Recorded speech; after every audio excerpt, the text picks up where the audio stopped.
I'm going to put this out one more time, Glenn. Let's see if I can get an honest answer. Mm-hmm. Will you ask those people who are involved with Recreate 68 to honor the current laws, the current rules and regulations, and leave the parks by 11 o'clock or whatever the posted time is? We really do have to take a hard look at that, and let me explain why.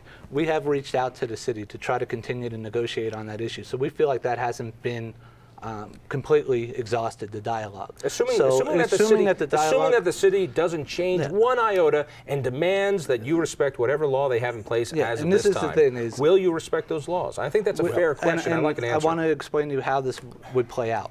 If that is the case and dialogue fails and the city says you have to be out by 11, I'm not the leader of this group. What would happen is we'll bring it back to the group and we'll ask the group, is this something that's really worth fighting for, the 11 p.m. curfew? A lot of us may think, no, it's not, because we're not there to fight over how long I could stay in a park. I'm there to fight over a war. I'm there to fight over the environment. I'm there to fight over immigration reform. I'm not there to fight over a park. So it may wind up that the group may vote and say, you know what, no, we're not going to do that. How would you vote? How would I vote? Personally, I have a different opinion. I think I would probably vote to say, let's see first. Let's push the limit and see if the city will let us stay there. If the police move into the park to clear it, then yeah, we might have to leave the park because I don't want anybody to get hurt. I'm not hearing from you.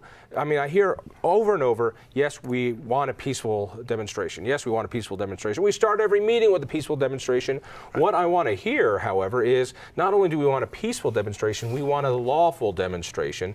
And I haven't heard that at all from you. I've heard, we'll talk about it, we'll push it to the limit.